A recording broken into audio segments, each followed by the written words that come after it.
Booktube, it's Louise the Big Head Bookworm. Lovely to see you. Hope you're well. Hope you're having a good day. And welcome back. Welcome back to the very casual Agatha Christie Book Club, which I have shortened to be less of a mouthful, and it is now just the Casual Christie Club. And this is where we read and talk about Agatha Christie, Dame Agatha Christie's books. She is a classic crime writer. She is known as the Queen of Crime, and I don't know whether J.K. Rowling has overtaken her in the amount of books sold, but for a long time Agatha Christie held all records for the amount of books sold and the amount of books translated into the most languages. She is a classic crime writer. She is probably the first person that people think about when they think about classic crime, either detective fiction or English village country murders, locked room murders. And so I started a very casual Christie Club where we read a book and then chat about it afterwards. And this is our first one. So if you are just joining now, it's not too late because this is our first book. So the first book that I chose was her first book, and it was The Mysterious Affair at Styles by Dame Agatha Christie, and it was published in 1920. So if thinking about it, she probably was writing it 100 years ago. And so Dame Agatha, I am thinking of you always at the moment because I'm thinking of your books. And it's amazing to think 100 years ago you were considering these stories and these ideas. She always considered herself a writer. Even when she was a young girl, that's what she considered herself to be. Now, so as I say, I'm Louise and I'm the Big Head Bookworm. I am not a Agatha Christie, Dame Agatha biographer in any way, shape or form. I am just a passionate fan of her books. And along the way, I've managed to pick up little bits about Dame Agatha and Dame Agatha's life. And I imagine the more that we make these videos, the more that we will learn about Dame Agatha, should you care to learn it with me. So I don't know whether you read it. I know a lot of people did. A lot of people. I was so thrilled actually, the amount of people that said that they were here with the club and that they were going to read or reread The Mysterious Affair at Styles, either watch or listen to, because there's no, with this club, you really don't have to read it if you don't want to. There are lots of different adaptations out there of a lot of her books. And so the idea is that you come to Agatha, Dame Agatha, in the way that you wish to. There is no set way. Now, I'm choosing to read them or listen to them on audio, or, as with this book, both. So I read it in this beautiful facsimile edition, which I treated myself to. I don't know if you can see, it's a bit dark. It's the most beautiful hardback facsimile edition with beautiful typeface. So that's what I read it in. I also listened to it, and it was narrated by Hugo Fraser, who plays Hastings, either Mr. Hastings or Captain Hastings, in the ITV, which is a particular channel in the UK, in their versions of the Hercule Poirot mysteries. So this is the book that she starts us off, and she introduces us to three characters that we keep meeting in a lot of her books. It is Hastings, who is our narrator. He's Mr. Hastings in this. He eventually becomes Captain Hastings. It is the famous Belgian sleuth. He was a policeman in Belgium, and then he has left Belgium because of the war, and he is now living in England, and that is Hercule Poirot, and also Inspector Japp of Scotland Yard. So those are three characters. That's really one of the reasons why I chose this book, because it gives you an introduction to three characters that we meet a lot in Agatha Christie's books. It also gives you a fantastic introduction into her style, because she has a very particular style that you pick up through her books. Now, I find it very comforting. I find it very easy to read. I find it very comforting. I also think it's very accessible. I don't think that many people would struggle with it. It's deceptively easy. Personally, I feel that one of her strengths is it's an easy story to read. It's captivating. It keeps you interested all the way through. There are twists and turns and there are surprises along the way, which is what's glorious. But there's more to it than that. The characters, although sketched very lightly, I believe are so archetypal or are so quickly but cleanly drawn that we actually can recognise them. We can actually picture them, even if you're not from an English country village with an English manor house. I mean, I'm from an English country village, but I've never lived in a manor house. But I suppose I have met some of these people. It's very much set in a part of society which classes the upper class, and a lot of Agatha Christie's books are, and they are quite class driven. And I think this one actually is, because although it doesn't talk about the class, there is the people from the manor house. Is it Lady Inglethorpe, or is she just Mrs. Inglethorpe in this? Mrs. Inglethorpe, who is the lady of the manor, and her son, John Cavendish, and his wife, and he's obviously going to be the squire, country squire farmer. He's obviously a landed gentry. And then you have his wife, who's obviously come from money, but then lost it, but then married into money. So it's this air of privilege where John doesn't have to work. He works on the land, but he's very much a country farmer. You don't get a real sense of urgent work from him. And they live in this beautiful manor house, which is supported with all the servants. And the servants, even though they're there, are very much discounted. They are used in the plot, but they're very much discounted. Our focus is on the people in the house, on Hastings and on Hercule Poirot. So when we meet Hastings, I'm just going to pour my tea. Would you like one? I have a nice pot here. I've even put you out a cup. I got a Victoria sponge because I thought that might be tasty. Just going to pour myself a nice cup of tea to sip while we chat. I know it's no picnic under the sycamore tree. If only the weather was good enough for a picnic under the sycamore tree. But not today, not today. It's a very grey day here. But the snow's cleared up, you'll be glad to know. That is looking mighty fine. Let me just pour my tea.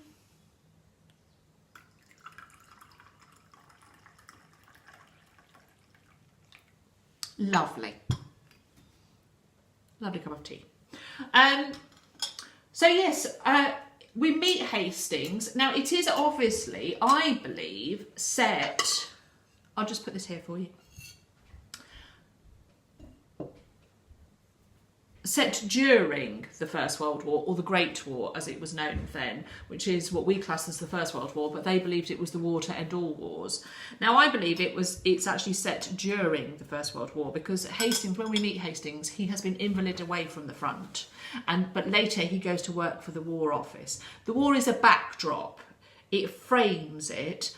It frames what's happening in society, so that the women in society are working more. So, for example, Mrs. Althorp works. She works in her charitable organisations, but she does work. Her daughter, Mary Cavendish, John's wife, she works on the land. She's working as a land girl.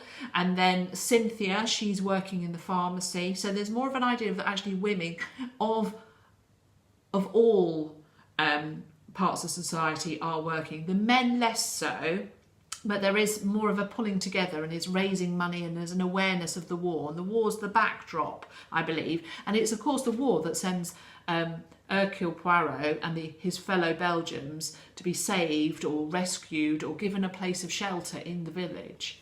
And it's Hastings that brings Hercule Poirot into it, although they know him, that he's the one that brings it to us. I'm not going to go into any more details about the plot, because you may not have read it, or you may have only just started it, or you may be coming to this not knowing what the plot is, and so I don't want to give any spoilers out. It is a classic detective story, and so there is a murder, there is a poisoning, and that comes out quite quickly, and we hear about that. There's all that, and and Hastings brings Hercule into the story as the detective that is going to solve this, and gives him the introduction, tells him tells everybody else how well known he is, and basically sets up the detective story with Hercule Poirot. Now, I feel you can tell it's her first because everything's thrown at it. Everything is thrown at this. We get so much information. There's so many clues and there's so many details with this. We have so many classic clues. So we have the kind of powders that people take. Is it sleeping powders? Is it a poison? We have coffee cups. We have missing coffee cups. We have coffee cups being ground under a heel. We have candle grease on the floor. We have things burnt.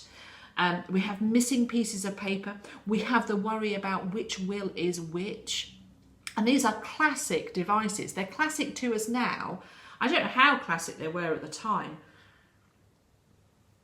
but they would have been familiar enough for everybody to know the significance of what they were happening. I think it's interesting also that you can tell this was written as a serial, so it would have come out at a regular basis. So it has a very ordered structure with interesting points keep happening. It's not a slow burn to the final. There are arrests made, or it may be the inquest, or there is a discovery, or there's something that happens and we get these points of interest so that you're kept interested all the time. But they would have always been the cliffhanger. They would have been what would have drawn you back to read it the next time it came out. Again, I think that you can tell that's because it's her first book and it was released that way. And her later books, the structures become more complicated and she plays with different structures. But in this one, it's very simple, but it makes it easy to read. It makes it enjoyable. I really love it, and I really hope that other people enjoyed it too. I'm always surprised when I go back to her, because I watch a lot of them, but I'm always surprised when I go back to her, the details, the level of details, her eye for details, and the complexity of the plots. I mean, I am in awe of her for how she devises the plots and how it all links in. And we have that wonderful bit at the end, and I don't believe I'm giving anything away, when it's all explained to you. And that to me is also deeply comforting, because I know with an Agatha Christie, more than likely at some point at the end, somebody's going to explain it all to me, and the significance of all the clues will be explained. And there are so many of them in this one. I think in later books she refines that, and we get less but more important, whereas she threw everything at this book, and that's what made it so interesting. But at the same time, I think that's why you can see it's one of her first. I loved it. I really do. I thoroughly loved it, and I hope you did too. Now, that's what I've got to say about this book, and I would love to hear what you thought of it too. If you read it, or if you listened to it, or you watched it, please tell me in the comments, and we can start and have a conversation. It may be that you were hoping, you had high hopes for your first Agatha Christie and you were a bit let down, but let me know what it was that you didn't like about it, because it's always interesting to see whether that would mean that you would like a later book because what you didn't like changes, or maybe it was your first Agatha and you loved it. That's what I'm hoping for, but it might not have happened. So there we go. The first book of the very casual Agatha Christie book club, or the Casual Christie Club, was The Mysterious Affair at Styles, and I adored it. What was really lovely as well is the husband read it as well. He's watched it. He's watched virtually all of the Poirots, as I have, and all of the Agathas. But he's never read one. And he was so surprised at how enjoyable it was to read and how much more he got out of the book, because of course the things that we watch are only an hour and a half at most, and so it's a lot to try and condense this whole book in an hour and a half, and he was surprised at how much he enjoyed it because there was so much more to the book. So it was a win for me. This month has been a win already. And now let's go. So now, without further ado, I shall tell you what our second book is going to be in the very casual Agatha Christie book club, or the Casual Christie Club. So we read The Mysterious Affair at Styles is our first book, and the second book is The Murder at the Vicarage. Now this is Agatha Christie's 11th book, and I did consider just rolling on and we started with number 1 and we would just continue with number 2.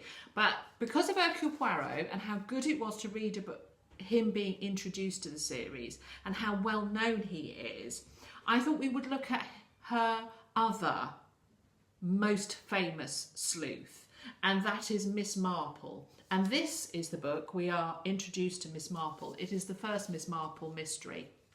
Miss Marple is a quintessential old English spinster in the village. Now, that's not me being derogatory. That's how she's described. Ooh, that's nice. And so I thought we would read that. So I thought we would read that. And actually somebody else said, who I believe has read Mysterious at Ferritsdale, said, I couldn't wait, and so I've picked up another one. And I picked up The Murder at the Vicarage, and I thought, well, that's a mighty fine idea. I think we should all pick up The Murder at the Vicarage. It's a short one. It's not as long as Mysterious Affair. I mean, not that that was too long, but this is shorter. And that is what also another one of the benefits of Agatha Christie. Her books aren't that long, so you can read them quite quickly. So this is a murder mystery set in an English village. Our narrator is the vicar. Let me read you a tiny bit of what it says. In the peaceful village of St Mary's Mead, nothing ever happens, so it seems almost incredible when Colonel Prothero, the church warden, is discovered shot in the head in the vicarage study. And I shall leave it there. So that's what happens. So it is a glorious one. I shall be reading it again, and I shall also be listening to the audio. The audiobook that I have chosen is narrated by Joan Hickson, who is my favourite Miss Marple actress. She's actually does, she narrates most of them, I think, that you can get on Audible with Miss Marple.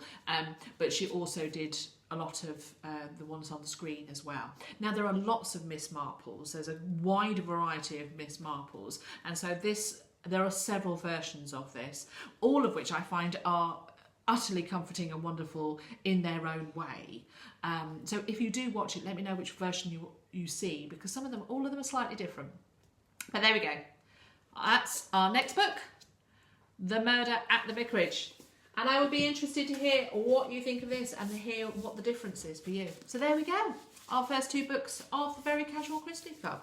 Well, I'm going to sit here, finish off my tea. Might even have another one, which you are welcome to join me in. And I look forward to speaking to you again soon. This has been lovely, BookTube, and I look forward to doing it again. Bye.